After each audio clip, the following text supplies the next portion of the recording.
Hi, it's time for Thursday Thoughts, and today we're going to talk about a drummer that I became a huge fan of, and unfortunately he's no longer with us, but it was the band Styx and the drummer John Panozzo. Now, Styx put out a few albums early on, and obviously the tune Lady was a huge hit and everybody loved it. I love the fact that it had that little marching snare type thing.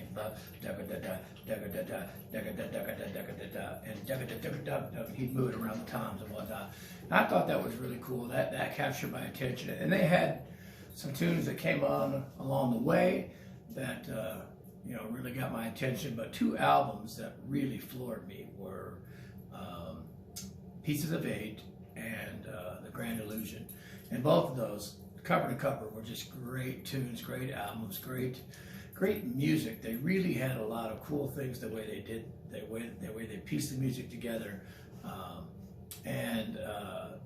Those albums really stand out to me, and the dog is here trying to get hair all over me. Really stood out to me as being very unique and really opened up the door musically for the drummer to play a lot of, I don't want to say orchestral type things, but to really play outside of a standard backbeat type stuff. So I really enjoyed Styx and John Panozzo, and I hope I'm saying that right. And followed the band for the entirety of the career, which still goes on now, and I'll get to that in another story. But I really liked them. I wasn't a huge fan of the Mr. Roboto album because prior to that they had kind of started going a little bit more, I guess I would say, commercial, radio friendly, and I get it. That happens, and as people evolve, they write songs for different reasons, and whether that was just what was being written by the main songwriters at the time, purposefully or not, I don't know. The album's not a bad album. I just didn't like the direction it was going, and I kind of lost a little bit of interest in there. And then, obviously, anytime you see those bands and they get back together and they have like a reunion or a greatest hits tour or something like that, it's a big deal. And Styx did get back together and do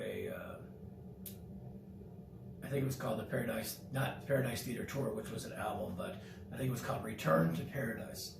And that exposed me to a drummer that replaced John Panozzo, and a guy named Todd Sucherman, which will be another story.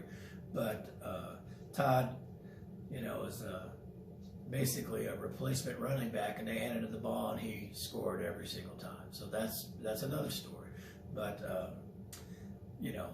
to me, growing up and listening to John Panozzo was a big deal. I wasn't really keen on his drum solos and stuff like that. It was really more or less the parts he was creating. I kind of equate him a lot with Gilmore, who was a drummer for Triumph. I really liked the band Triumph, and I liked what Gilmore played with Triumph and whatnot, but it wasn't like you were watching, John Bonham or Ginger Baker or Buddy Rich or Neil Peart and these, crazily cool constructed drum solos. It just became a drum solo, became a staple of a concert for a lot of things. And but John Panozzo's strength was creating parts for the music. And so again, for me, Styx, it was all about Styx. I think my favorite Styx song is Fooling Yourself, the Angry Young Man is what it's called. But I think that the Mission, the album they put out a couple of years ago, is right up there at the top with Pieces of Eight and Grand Illusion, in my opinion. So the band is stronger than ever, and they're still rocking hard and whatnot. And again, we'll talk about Todd at a later time. But early on growing up, John Panozzo was definitely an influence. And again, to me, the parts that he constructed were very, very good for the songs. So I don't have anything bad to say about him. I think he was a great musician, and I think he fed the band well. And I think that like I said, it's unfortunate that he's no longer with us and whatnot, but he definitely left a chunk of his legacy and his drum parts with the band that are really musical to what was happening. So, John Panozzo of Styx.